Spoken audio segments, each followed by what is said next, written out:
productivity advice junkie? Have you self-diagnosed as a procrastinator?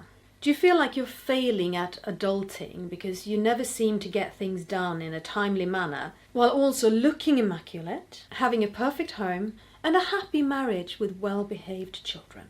Are you lazy? Or are you perhaps just overloaded? Welcome to The Feminine Duality, a podcast for midlife women where we heal from burnout and we learn how to take charge of our crazy time again. My cat Luca has decided to join me from the very start of this recording. We shall see if she's still here at the end of it, but right now she's lying on my lap. She's getting cuddled, very content. Yes, I'm getting kitty smiles here. It's very nice. Once upon a time, I was in a deep burnout depression. This is not news to you who has followed this podcast from its very start, and I'm going to keep talking about it because a very big theme about the feminine duality is burnout. But yes, I burnt out and I was severely depressed. But I am, at the core, a very capable woman, and I take responsibility for myself, and so I self-referred for therapy, and I got put in an NHS program, which was group coaching program over Zoom, and I have now dated it to the exact year of 2021, haven't I? The era of Zoom. And this particular group program, it was designed for and aimed at people who were incapacitated by their depression. The aim was to activate us, get us out of that slump of doing nothing. It was very prescriptive. It was very patronizing. It was very familiar. Just start, even if you're scared. Just get up, ideally earlier in the morning than you are. Just get out. 10,000 steps, people. You all need those 10,000 steps. Just do more and write an essay about it and present in our next meeting. You know, it was absolutely and utterly the wrong thing for where I was at. I mean, there I was, a single special needs mom with responsibilities coming out of my ears, and I was most certainly not doing nothing. And I had a nervous system that was absolutely fried. Yes, I was at times incapacitated. I'm not going to say that I wasn't, but badgering me to just do more did absolutely nothing to help me feel better. Because I was overloaded. I was doing too much.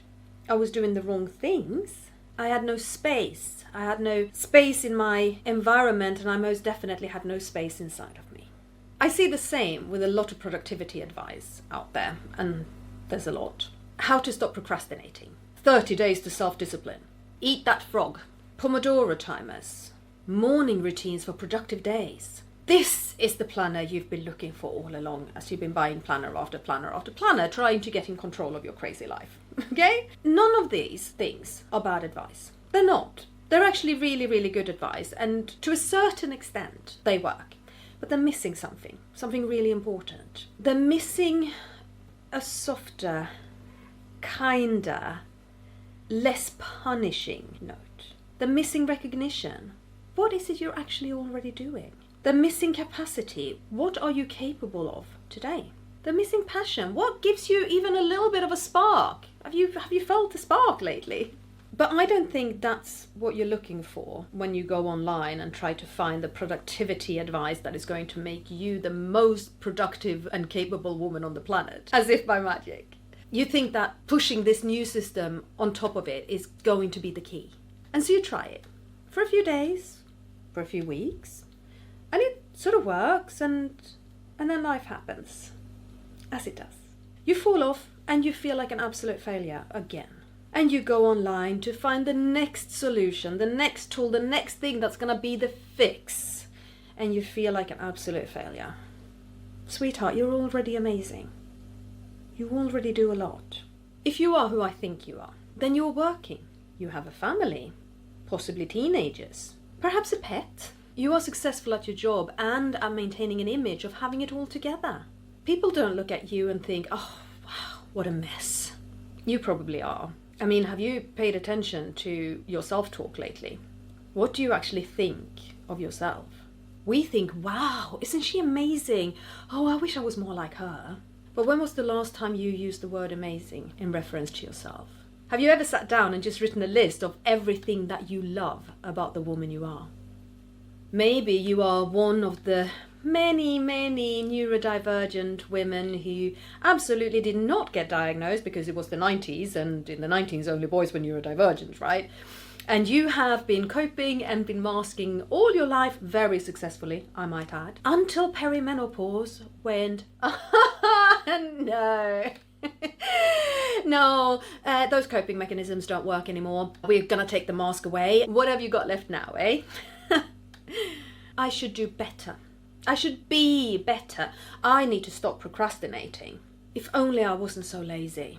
I failed to tick off my 30 items long to-do list today between work and bedtime. What a failure I am. And because you didn't manage to self-actualize your dreams over dinner while helping kids with the homework, breaking up an argument, walking the dog, filling up the dishwasher, running to the supermarket because your kids suddenly remembered an absolutely vital thing that they have to have tomorrow morning, speaking to your sister on the phone about her marital problems, and asking yourself if you'll ever have enough energy again for sex, you have failed. Because none of those things that you actually did do were on the to-do list.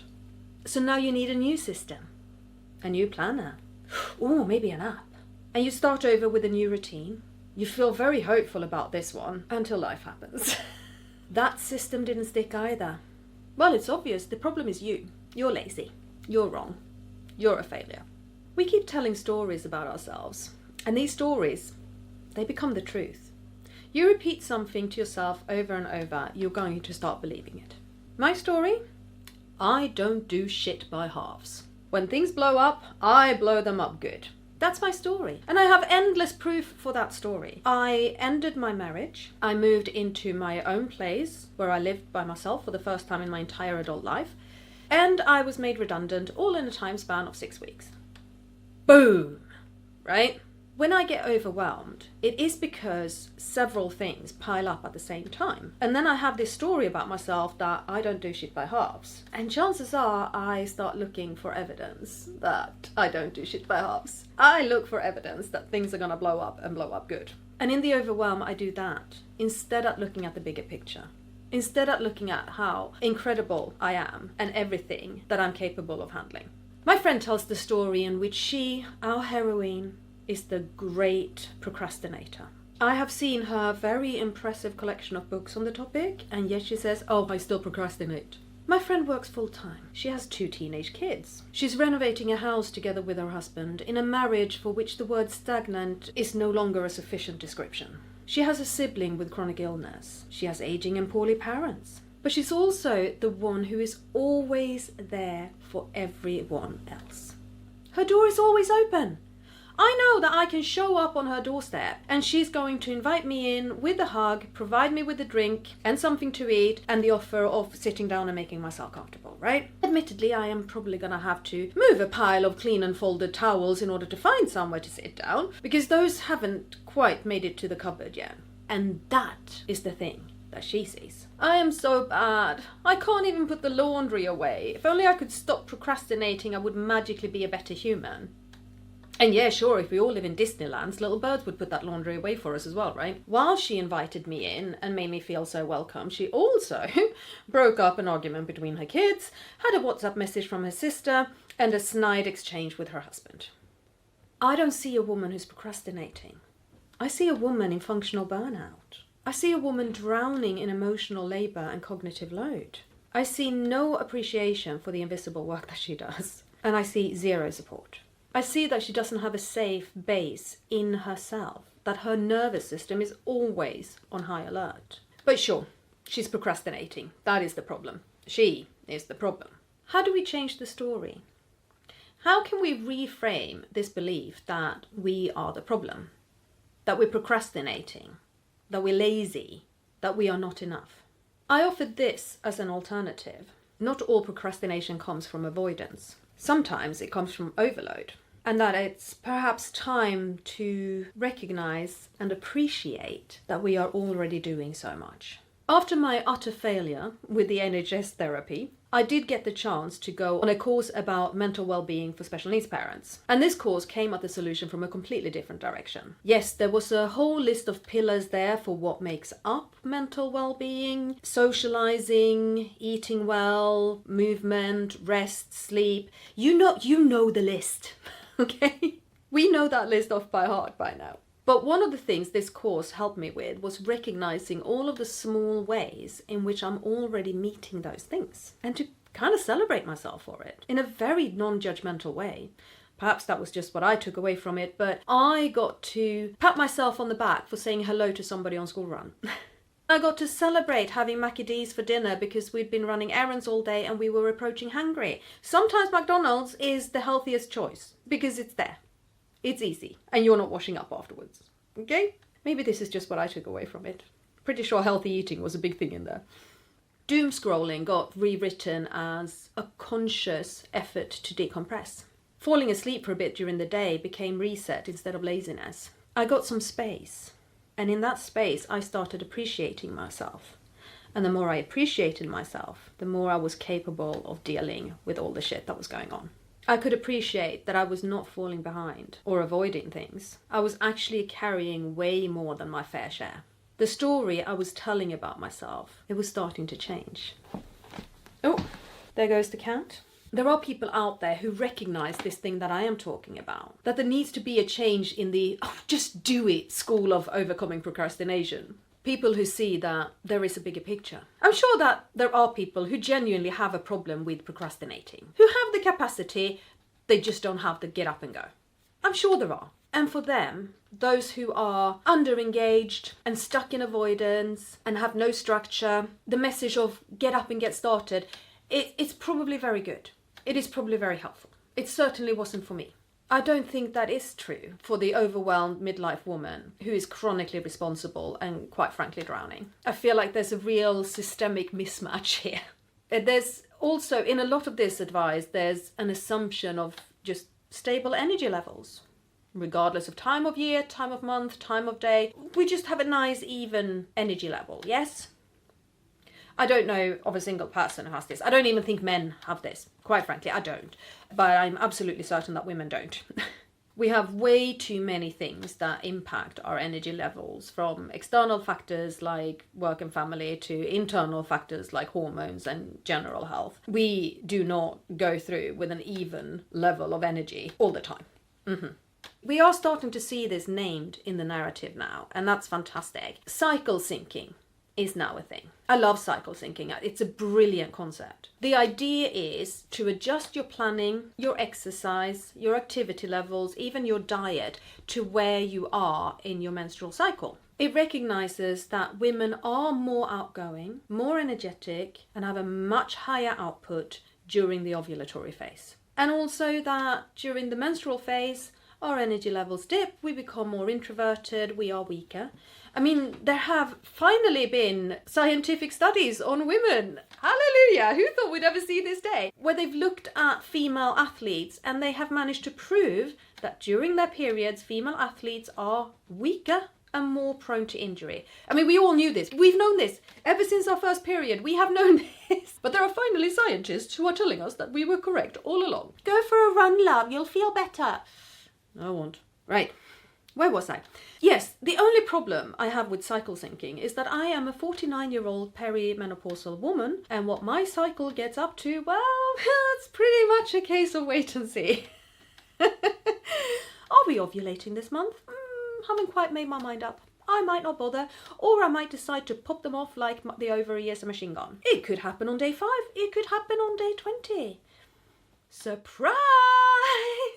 I find that cycle syncing is a little unreliable at this stage in my life, shall we say.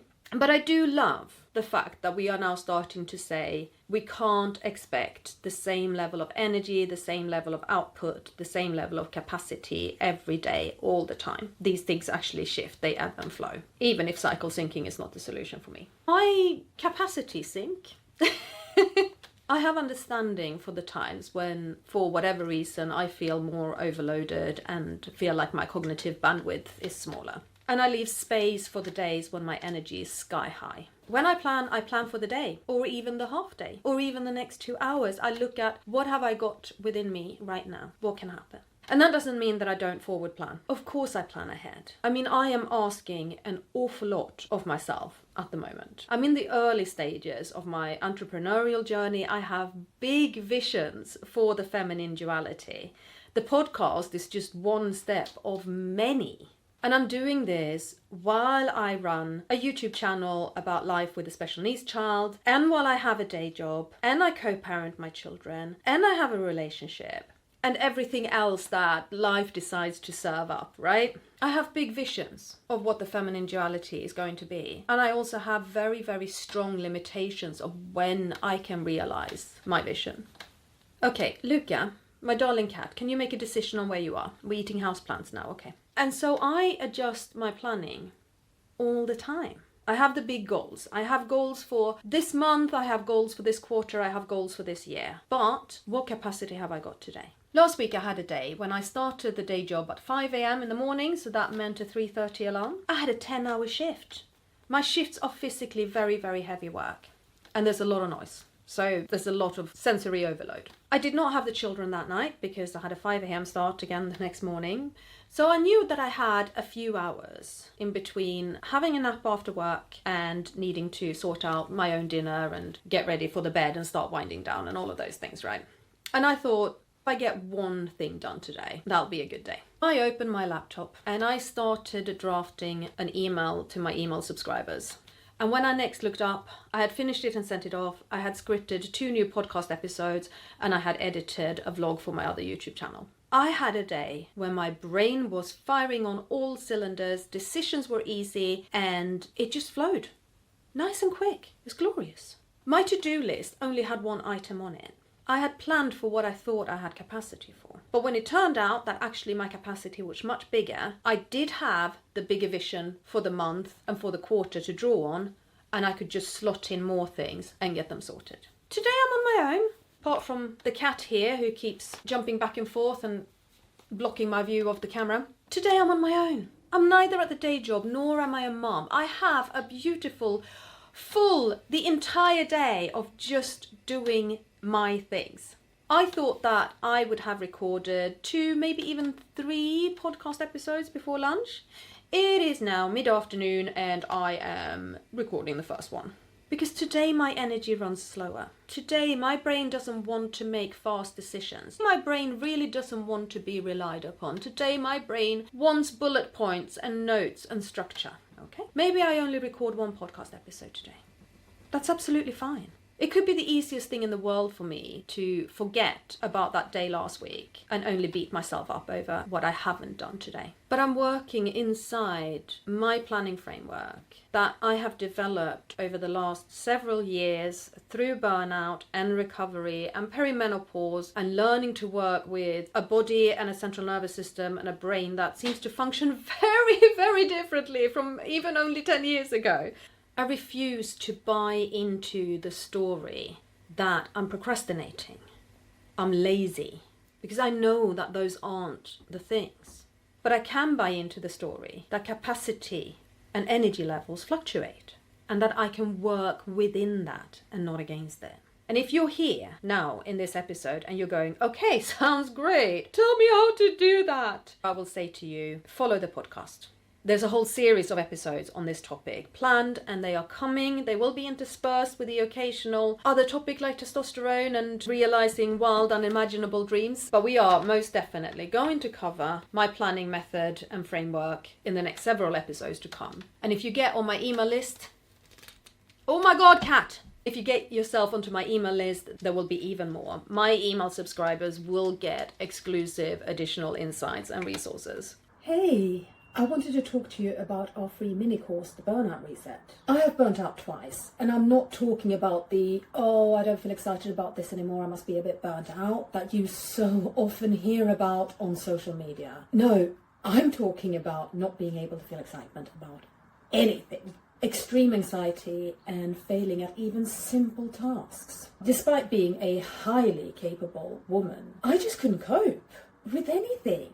If any of that sounds familiar, the Burnout Reset is for you. You see, I learned a lot from my experience. The warning signs of burnout, the symptoms, but more importantly, how to actually heal and come back to yourself afterwards. In the Burnout Reset, you will learn what burnout looks like and what your personal energy thieves are. And you will get a list of small, doable steps to get some energy back that I promise you actually do help. This is how I managed to be a single mom with a medically complex child, work full-time, run 2 online brands, and feel energized instead of overwhelmed. Sign up to the Burnout Reset for free on subscribepage.io/4ATWME, or better yet, just click or copy the link in the description.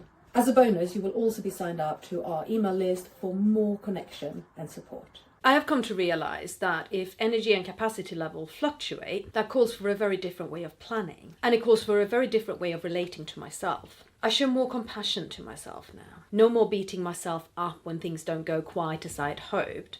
Instead I follow, and this is actually quite a common thing that's used in a lot of coaching, is I say, oh, how very human of me. I got a phone call meant for my ex and co-parent. I felt an urge to do life admin for him. I got annoyed with the caller, I got annoyed with myself, I got annoyed with him, and now I haven't done that thing that was on my to-do list. Oh, how very human of me. All of it. How human of me to have that urge to start managing his life. I have a whole marriage experience of doing that.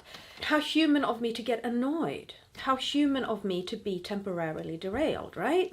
I have a very different approach to planning now. While I have a big vision for the year and break that down into quarters, when it comes to actual day-to-day planning, I try to imagine what my capacity is going to be like for that day. And then when it comes to planning out my next several days, I try to imagine what is my capacity going to look like over those days, taking into account work shifts and meetings and things that have to happen around the kids and everything else, right? And I try to imagine what my capacity is going to look like. Then on the actual day, I check in on myself and I go, does this feel right? Is this realistic today? Is it realistic right now? And I allow myself to pivot within that. Now, before you say, oh, I could never do that because I would just go, today I don't feel like doing anything. Would you really? In all honesty, would you really? If you had faith in yourself, if you trusted your own decisions and your own judgment, would you honestly just fart your life away? I don't think you would. I have the vision. I know where I'm headed. So maybe today wasn't a 3-episode day because I don't have it in me to channel that amount of speaker energy today. But it was a 1-episode day and an Instagram post day and an email day. I can pivot within my plans and I can adjust to my capacity because I have trust in myself to make these decisions. I don't need to panic. I don't need to judge. I don't need to talk down on myself because I have learned to recognize just how much that I am more than capable of carrying with an awful lot of grace, even if I say so myself. I stopped telling the story of how useless I was. And instead I started telling the story of this amazing woman with this beautiful dream and unbelievable infectious energy. And now when I do find myself in a situation where I realize that I'm not doing shit by halves and I'm about to blow everything up, I actually haven't done that in quite a while. I've definitely been in times when it feels like a lot is happening, but I've not reached for the I don't do shit by halves story for a very long time. I guess the story is changing. And I'm changing it.